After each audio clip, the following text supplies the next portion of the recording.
इस वीडियो में दी गई जानकारी सामग्री गणना की प्रामाणिकता या विश्वसनीयता की गारंटी नहीं है। सूचना के विभिन्न माध्यमों, ज्योतिष, पंचांग, प्रवचनों, धार्मिक मान्यताओं, धार्मिक ग्रंथों आदि से संकलित करके यह सूचना आप तक प्रेषित की गई है। हमारा उद्देश्य सिर्फ सूचना पहुंचाना है। पाठक या उपयोगकर्ता इसे सूचना समझकर ही ले। इसके अतिरिक्त इसके किसी भी तरह से उपयोग की जिम्मेदारी स्वयं उपयोगकर्ता या पाठक की ही होगी। शनिदेव यदि अच्छे कर्मों के लिए अच्छा फल देते हैं तो बुरे कर्मों का दंड देने से भी पीछे नहीं रहते। शनिदेव यदि नाराज हो जाए तो जीवन में अप्रिय घटनाएं घटित होने लगती हैं और मनुष्य परेशानियों से घिर जाता है। यदि आपके साथ भी ऐसा कुछ हो रहा है या विशेषकर शनिवार के दिन कुछ नुकसान हो रहा है तो ये इस बात का संकेत है कि शनिदेव किसी न शनिदेव यदि अच्छे कर्मों के लिए अच्छा फल देते हैं तो बुरे कर्मों का दंड देने से भी पीछे नहीं रहते। शनिदेव यदि नाराज हो जाए तो जीवन में अप्रिय घटनाएं घटित होने लगती हैं और मनुष्य परेशानियों से घिर जाता है। यदि आपके साथ भी ऐसा कुछ हो रहा है या विशेषकर शनिवार के दिन कुछ नुकसान हो रहा है तो ये इस बात का संकेत है कि शनिदेव किसी न शंकर पर जल चढ़ाने का जो भाव वर्णित किया जाता है कि हम शंकर को मंदिर में जाकर जल चढ़ाते हैं तो खड़े खड़े चढ़ाएं कि बैठकर चढ़ाएं। बहुत ध्यान देना साहब।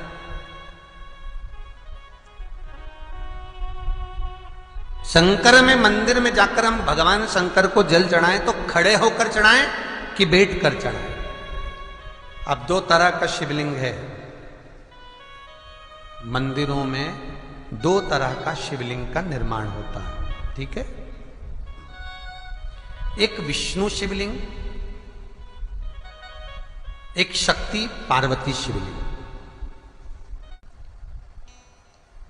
दो तरह का शिवलिंग मंदिरों में होता है, दो तरह का शिवलिंग मंदिरों में होता है। समझ लेना बहुत अच्छी तरह से। एक शिवलिंग वो होता है जो जमीन पर डायरेक्ट जलाधारी रहती है, शिवलिंग रहता है, ऐसी जलाधारी पूरी की पूरी, और शिवलिंग जमीन पर रखा रहता है, भूमि पर रखा रहता है, डायरेक्ट जमीन पर। आप जल ले जाकर चढ़ाए, निकल गया रास्ते से। एक शिवलिंग जो जमीन पर डायरेक्ट शंकर भगवान की जलाधारी और शिवलिंग रखा रहता है वो शक्ति शिवलिंग कहलाता है। पार्वती का हस्त कमल उस शिवलिंग के सम्मुख में, और दूसरा शिवलिंग एक डमरू जैसा होता है। अब वो हम उसको कैसे वर्णन, डमरू शिवलिंग होता है, ऐसा उसका स्टैंड होता है, ऐसा स्टैंड होता है, नीचे शिवलिंग रखने की जगह होती, फिर ऐसा होता है, फिर उसके ऊपर इस तरह शिवलिंग रखा होता है। देख दर्शन करें आप लोगों ने। अब फिर इसके ऊपर शंकर भगवान का शिवलिंग रखा होता है, ठीक है। इस तरह का जो शिवलिंग होता है, एक डायरेक्ट नीचे रखा हुआ शिवलिंग और एक भगवान जो नीचे डमरू जैसी आकृति होती है, इस पे जो डमरू जैसा जो भाग बना होता है ये भगवान विष्णु का हस्तकमल है, और ऊपर का जो भाग है वो भगवान ब्रह्मा का हस्तकमल है। इसको विष्णु शिवलिंग कहते हैं।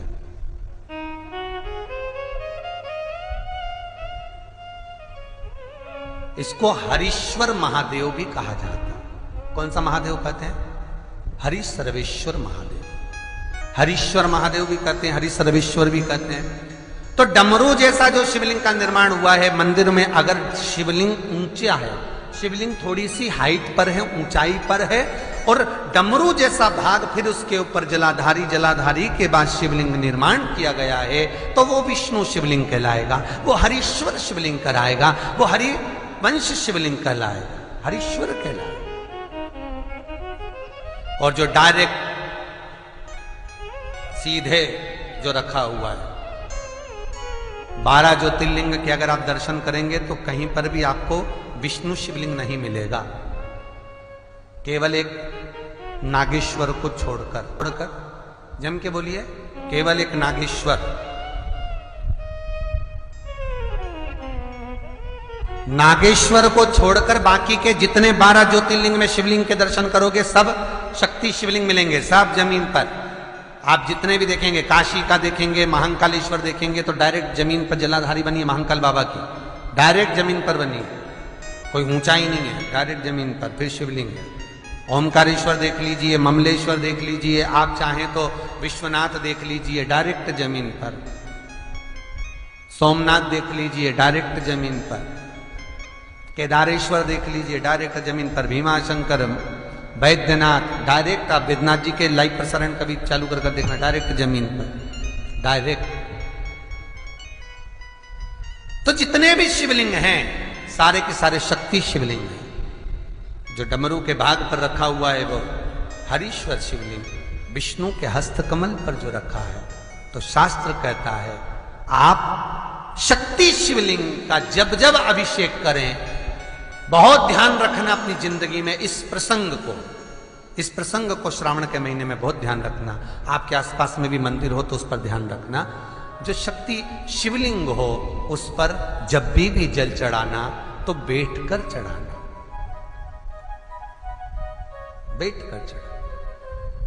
शक्ति शिवलिंग पर जब भी जल चढ़े, भले शिवलिंग कितना भी ऊंचा हो, कितना भी ऊंचा हो, तो संघी से चढ़ा दो, पर जल बैठकर चढ़ाइए। भले शिवलिंग ऊपर है, पूरा तरह से हाथ नहीं पहुंचा, जैसे सोमनाथ जी में अब शिवलिंग कितना बड़ा है, महाकालेश्वर का शिवलिंग कितना बड़ा, तो उसको तो बैठकर स्नान नहीं करा सकते। भले शिवलिंग कितना भी ऊंचा हो, पर अगर भूमि टच है, शिवलिंग अगर भूमि टच है, शक्ति शिवलिंग है, तो भले आधा शिवलिंग नहाए, आधे पर पानी जाए, पर बैठकर ही स्नान कराया जाता है। और महाराज यदि हरीश्वर शिवलिंग है, अर्थात भगवान विष्णु के हस्त कमल पर, ब्रह्मा के हस्त कमल पर यदि शिवलिंग है, तो वो शिवलिंग का जब भी स्नान कराएंगे, अभिषेक कराएंगे, पूजन कराएंगे, तो खड़े होकर ही करना है। और खड़े होने का भी तरीका होता है, दोनों चरण बराबर में रखकर कभी भी शंकर भगवान के शिवलिंग का स्नान नहीं कराया जाता।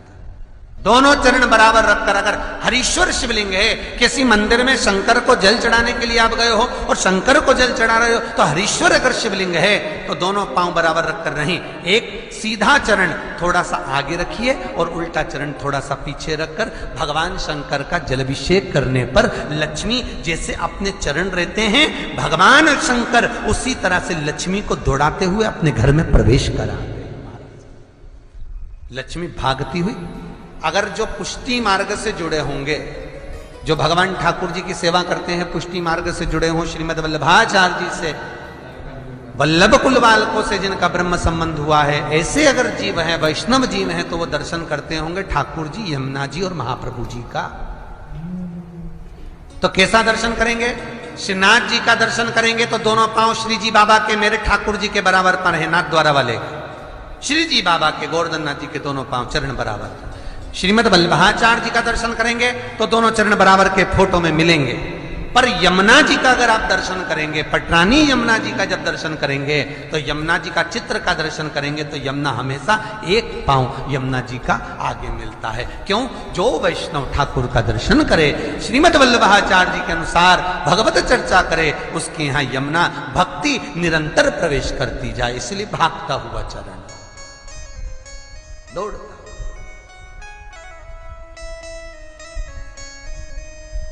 दौड़ता। तो शंकर भगवान का अगर हरीश्वर शिवलिंग है, कहीं शिवलिंग डमरू आकृति पर, अगर ऊंचाई पर है, हरीश्वर है, तो फिर जल खड़े होकर चढ़ाए, चरण आगे पीछे। बहुत ध्यान देना महाराज। हरीश्वर शिवलिंग का वर्णन किया महाराज, बहुत सुंदर बात कही है, बहुत ध्यान से सुनिएगा।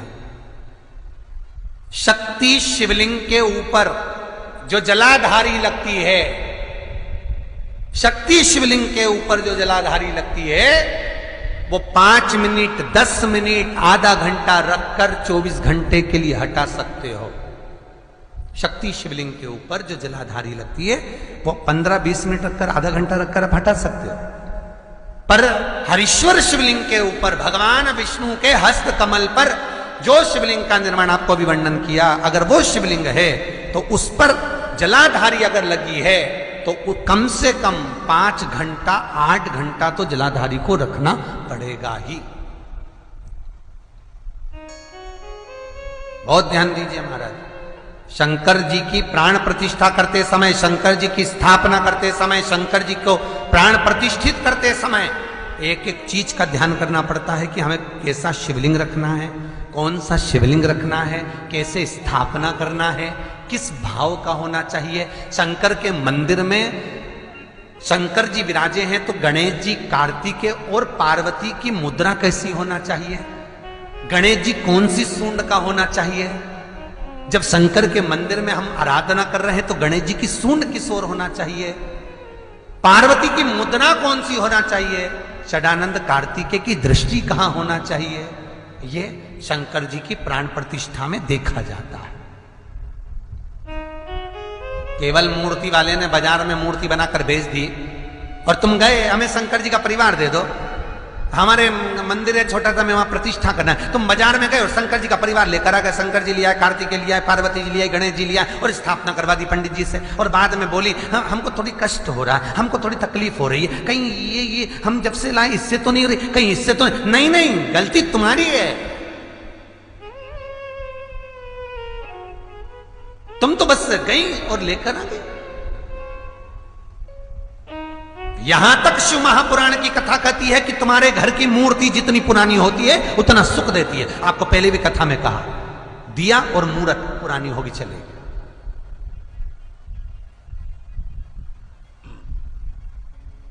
पुरानी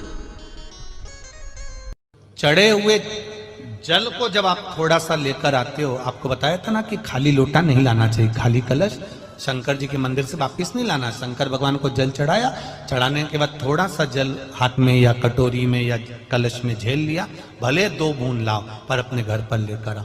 उस 2 बूंद जल का भी स्पर्श कलश के अंदर हाथ की 3 उंगलियां लगाकर अगर त्रिशूल पर टच कर कर मात्र आपने उस कलश के अंदर लगा दिया और वो जल भी आपने अपने घर पर छोड़ दिया, छीट दिया या उसका आचमन मात्र हो गया, तो व्यक्ति का यश बढ़ना अपने आप प्रारंभ हो जाता है, उसकी यश की प्राप्ति उसको होने लगती है। शिवलिंग पर जल चढ़ाने का नियम जाने और तो दोस्तों, यहाँ पे हमारी वीडियो समाप्त हुई। उम्मीद करती हूँ हमारी ये जानकारी आपको जरूर पसंद आई होगी। हमारी वीडियो को लाइक जरूर करें और हमारे चैनल को सब्सक्राइब और शेयर करना ना भूलें। जय श्री राम,